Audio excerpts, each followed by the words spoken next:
السلام علیکم دوستوں، آج کی ویڈیو میں ہم پاکستان کی پولیٹیکل سچویشن کو انالائز کرنے کی کوشش کریں گے اور یہ جاننے کی کوشش کریں گے کہ کیوں پاکستان ہر چند سال بعد ایک سیاسی ہجان کی صورتحال سے گزرتا ہے۔ اور ہم نے دیکھا ہے کہ پاکستان کی تاریخ میں کوئی بھی سیاسی حکومت نے اپنی آئینی مدت پوری نہیں کی، اور اسی طرح 70 سالہ تاریخ میں 30 سال ہم پہ آمریت نافذ رہی۔ ابتدائی سالوں میں یہ آمریت سول بیوروکریسی ہم پہ نافذ کرتی تھی، اور اس کے بعد آج کل ہم دیکھتے ہیں کہ ملٹری بیوروکریسی ہم پہ ڈکٹیٹرشپ نافذ کرتی ہے۔ تو ان سوالوں کا سب سے آسان جواب تو یہ ہے کہ ہمارا آئین، جو موجودہ آئین ہے یا جتنے بھی آئین پاکستان کے وجود سے اب تک رہے ہیں، اس کو کچھ اس انداز میں ترتیب دیا گیا ہے کہ اس کا لازم و ملزوم نتیجہ یہ ہے کہ ایک پولیٹیکل انسرٹینٹی ملک کے اندر موجود رہے گی۔ تو سب سے پہلے ہم آئین کو سمجھنے کی کوشش کرتے ہیں کہ یہ آئین ہوتا کیا ہے۔ تو بنیادی طور پہ آئین جو ہے کسی بھی سیاسی ڈھانچے میں ایک سافٹ ویئر کا کام کرتا ہے، اور اس آئین کو بڑا واضح اور جامع ہونا چاہیے تاکہ اس کی بنیاد پہ جو شورا یا پارلیمنٹ بنے وہ ایک مضبوط اور مربوط شورا اور پارلیمنٹ بنے، اور اسی طرح جو اس کے قانون ہوں وہ بھی جامع ہوں اور واضح ہوں سب کے لیے۔ اور پھر اسی طرح اس آئین کے اندر کچھ اور بھی ادارہ جات بنتے ہیں، جیسے کہ پولیس ہے، فوج ہے اور عدلیہ ہے، جس کا بنیادی کام جو پارلیمنٹ نے قوانین بنائے اس کی تشریح اور اس کا دفاع کرنا ہوتا ہے۔ اب سوال یہ پیدا ہوتا ہے کہ پاکستان کا آئین بلیک اینڈ وائٹ کیوں نہیں ہے؟ کیوں یہ ہمیں ملٹیپل شیڈ آف گرے کا منظرنامہ پیش کرتا ہے؟ تو اس کی دو ہی وجوہات ہو سکتی ہیں۔ یا تو اس کی وجہ یہ ہو سکتی ہے کہ یہ قوم کی نالائکی ہے کہ وہ ایک ایسا آئین نہیں بنا سکے جو واضح ہو، یا پھر اس کے علاوہ کچھ اور بھی عوامل ہو سکتے ہیں۔ اب اس بات کو انالائز کرنے کے لیے کہ وہ کیا وجوہات ہیں جس کی بنیاد پہ پاکستان کا جو آئین ہے وہ ایک بلیک اینڈ وائٹ نہیں ہے یا وہ جامع اور مربوط نہیں ہے، ہمیں اس سے پہلے یہ سمجھنا پڑے گا کہ آئین کے پیچھے ہمیشہ کوئی نہ کوئی نظریہ کار فرما ہوتا ہے جس کی بنیاد پہ کوئی نہ کوئی آئین بنتا ہے۔ اگر ہم اس کو تھوڑا سا ڈیٹیل میں سمجھنے کی کوشش کریں تو ہم یہ سمجھیں گے کہ ایک نظریے کی بنیاد پہ ایک آئین قائم کیا جاتا ہے، اور پھر اس آئین کو نافذ کرنے کے لیے پارلیمنٹ بنائی جاتی ہے، اور پارلیمنٹ جو ہے اس کو ایک عملی شکل دینے کے لیے قوانین بناتی ہے، اور اس قانون پہ عمل کرنے کے لیے وہ پارلیمنٹ اپنا ایک سربراہ چنتی ہے، اور اس سربراہ کی ایک ٹیم ہوتی ہے جو اس آئین پہ عمل کراتی ہے۔ اور اسی طرح پھر اس قوم کے اندر یا اس معاشرے کے اندر دوسرے ادارے ہوتے ہیں جو اس پارلیمنٹ کو اسسٹ کرتے ہیں، جس پہ بنیادی طور پہ فوج ہوتی ہے، پولیس ہوتی ہے جو اس آئین کا، اس قانون کا دفاع کرتی ہے، پھر اسی طرح عدلیہ ہوتی ہے جو اسی آئین اور قانون کی تشریح کرتی ہے۔ تو یہ ایک بنیادی ڈھانچہ ہوتا ہے، لیکن اس ڈھانچے کی بنیاد جو ہے، اس آئینی ڈھانچے کی جو بنیاد ہے وہ نظریہ ہوتا ہے۔ اب سوال یہ پیدا ہوتا ہے کہ پاکستان کا جو موجودہ آئین ہے، جس کو ہم کہتے ہیں کہ یہ واضح نہیں ہے، جامع نہیں ہے، اور یہ ملٹیپل شیڈ آف گرے کا منظرنامہ پیش کرتا ہے، تو اس کے پیچھے کیا نظریہ کار فرما ہے؟ تو اس سوال کے جواب ہمیں اکثر اس طرح سے دیا جاتا ہے کہ پاکستان کا جو نظریہ ہے وہ اسلام ہے، کیونکہ پاکستان اسلام کے نام پہ وجود میں آیا۔ پاکستان نے ایک اسلامی فلاحی ریاست بننا تھا، پاکستان کو ایک اسلام کی لیبارٹری بننا تھا، وغیرہ وغیرہ۔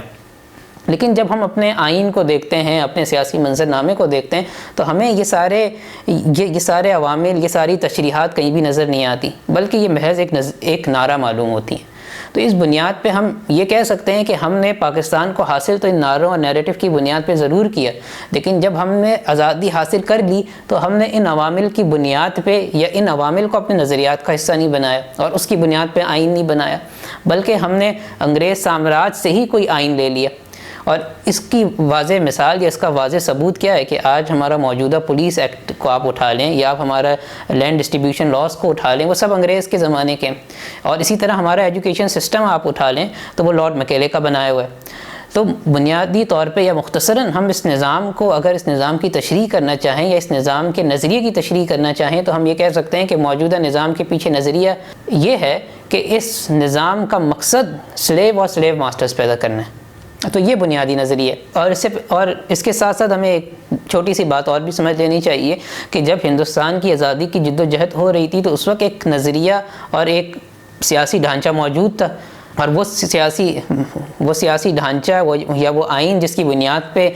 آزاد ہندوستان کے اندر کوئی حکومت بننی تھی، اس کا جو خاکہ تھا وہ مولانا عبید اللہ سندھی نے ساورجی منشور کے طور پہ پیش کیا تھا،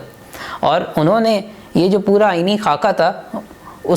اس کو پیش کرنے سے انہوں نے اس سے پہلے افغانستان کی آزادی کو انالائز کیا۔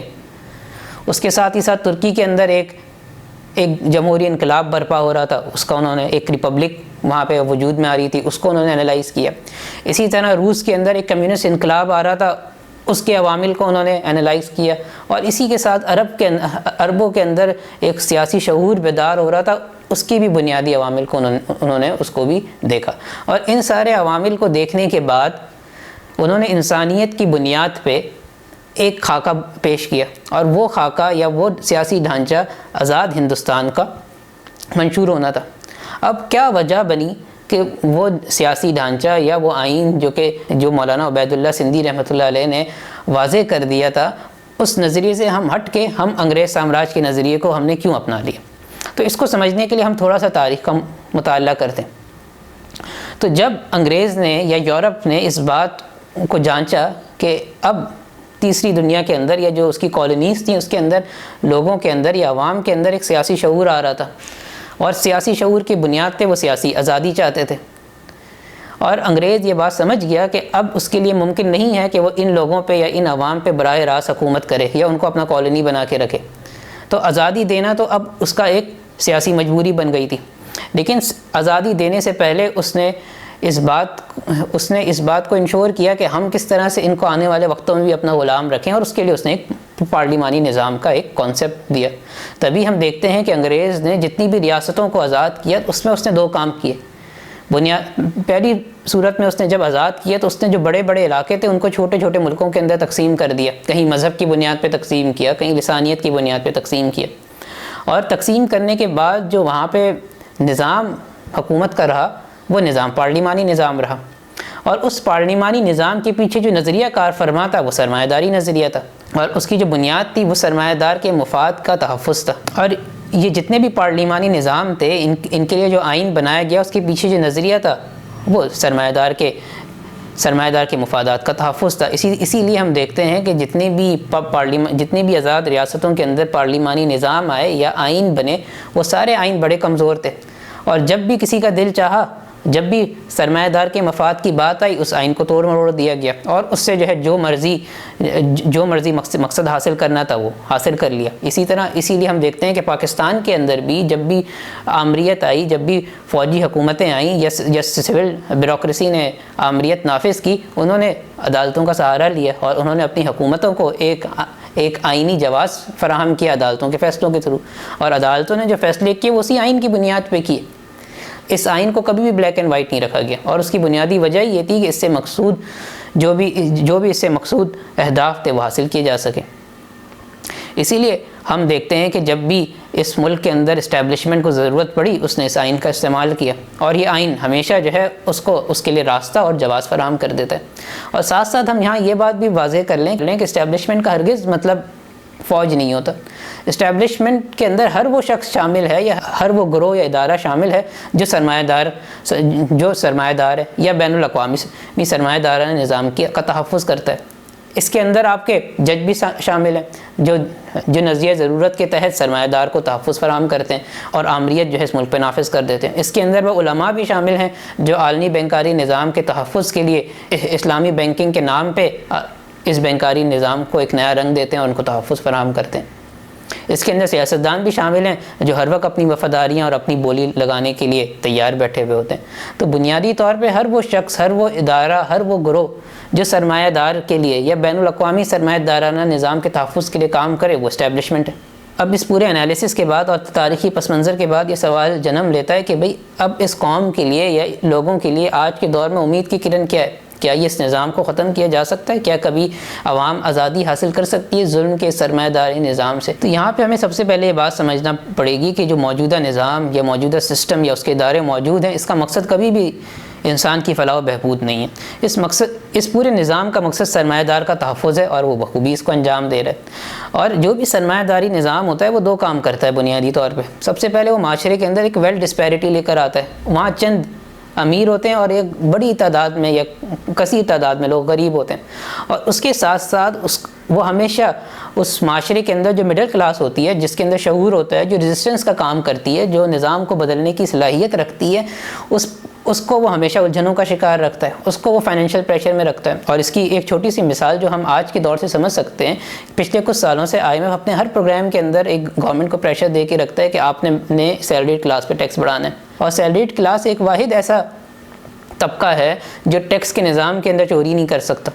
جس کو انکم ملنے سے پہلے ہی اس کی ٹیکس ڈیڈکٹ کر دیا جاتا ہے، اور اس کا ٹیکس جو ہے باقی جتنے بھی لوگ ہیں یا باقی جتنے بھی شعبے جات ہیں ان پہ ٹیکس لگتا ہے کہ ان کی آمدنی، اس کے بعد ان کے جو اخراجات ہیں اس کو آپ مائنس کرتے ہیں، اور جو اس کے پاس پروفٹ بچتا ہے، جو منافع بچتا ہے، اس پہ ٹیکس لگتا ہے۔ سیلریڈ پرسن یا مڈل کلاس واحد ایسا پرسن ہوتا ہے یا واحد ایسا طبقہ ہے جس کی ڈائریکٹ انکم پہ ٹیکس لگا دیا جاتا ہے، اس بات کو بالائے طاق رکھے ہوئے کہ اس کے ایکسپینڈیچرز کتنے، کیا اس کی کوئی بچت بھی ہو رہی ہے، نہیں، تو اس پہ ایک اضافی ٹیکس کا بوجھ ایک نظام کے اندر موجود ہے، اور اس کے باوجود جو ہے جب بھی IMF اپنا پروگرام لے کے آتا ہے وہ کہتا ہے اس پہ اور ٹیکس لگا دو۔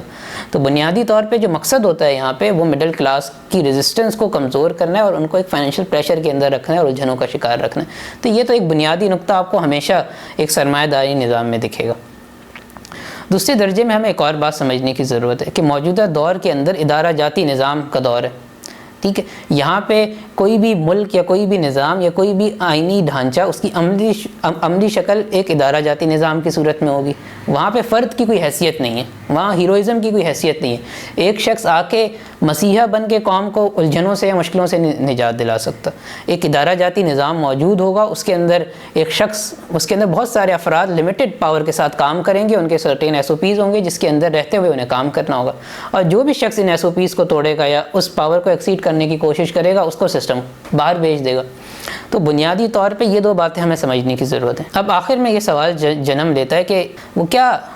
پاتھ وے ہوگا جس کو ہم فالو کر کے اس ظلم کے نظام سے نکل سکتے ہیں۔ تو یہ کوئی مشکل کام نہیں ہے یا کوئی ایسا کام نہیں ہے جو دنیا میں آج پہلی بار ہونے جائے گا۔ تاریخ نے بار بار اس ماڈل کو اپلائی کیا اور وہ ظلم کے نظام سے نکلیں، اور اس کی بنیادی مثال اس کو سمجھنے کا جو سب سے زبردست ہمارے پاس رول ماڈل ہے، حضور صلی اللہ علیہ وسلم کی جدوجہد ہے۔ جب انہوں نے ابو لہب اور ابو جہل کا جو نظام تھا اس کے خلاف آواز اٹھائی اور اس نظام کو ماننے سے انکار کر دیا،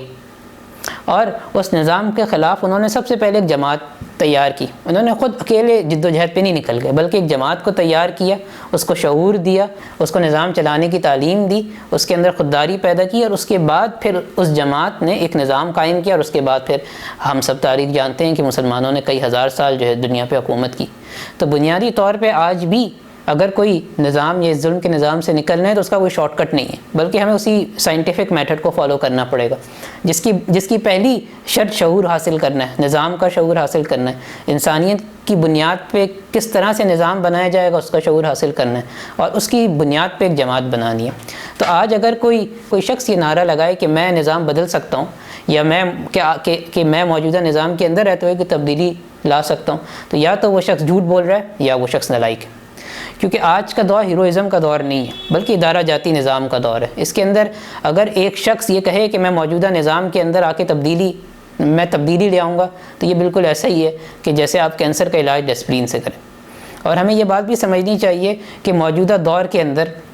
جب بھی کوئی پاپولسٹ گورنمنٹ آتی ہے یا ہیروئزم کی بنیاد پہ کوئی سیاسی رہنما کھڑا ہوتا ہے، اس کا نتیجہ ہمیشہ نا امیدی کی صورت میں نکلتا ہے، اور جو عوام ہے وہ ہمیشہ سیاست سے متنفر ہو جاتی ہے۔ اور سرمایہ داری نظام کے اندر بنیادی طور پہ ایک مقصد یہ بھی ہوتا ہے کہ ہمیشہ ریزسٹنس کو توڑا جائے، ہمیشہ عوام کو سیاست سے دور رکھا جائے، ہمیشہ عوام کو نیریٹیوز کے پیچھے لگا کے رکھا جائے، ان کے اندر کریٹیکل تھنکنگ کو ہمیشہ ان کو کریٹیکل تھنکنگ سے دور رکھا جائے۔ تو اگر آج ہم اس مشکل وقت سے نکلنا چاہتے ہیں اور آج ہم اس ظلم کے نظام کے خلاف کھڑا ہونا چاہتے ہیں تو دو باتیں ہمیں یاد رکھنی۔ سب سے پہلے کا کوئی شارٹ کٹ نہیں، یہ ہیروئزم کی بنیاد پہ اس ظلم کے نظام سے نہیں نکلا جا سکتا، اور دوسرے درجے میں ہمیں شعور حاصل کرنا ہے، کریٹیکل تھنکنگ سے اس پورے نظام کو سمجھنا ہے، اس نظام کے پیچھے کار فرما نظریے کو سمجھنا ہے، ایک آلٹرنیٹ سسٹم کو ہمیں وضع کرنا ہے کہ وہ کیا آلٹرنیٹ سسٹم ہوگا جو انسانیت کے مسائل اور اس کی مشکلات کو دور رکھے گا۔ تو ہم آج کی ویڈیو کو یہیں تک رکھتے ہیں، اور ہم امید کرتے ہیں کہ آپ کو آج کی ویڈیو پسند آئی ہوگی، اور آپ ہمیں اپنی فیڈ بیک دیجیے کہ آپ کا کیا خیال ہے اس پورے پولیٹیکل سچویشن پہ، اور آپ کیا سمجھتے ہیں کہ اس کا بنیادی حل کیا ہو سکتا ہے۔ بہت شکریہ۔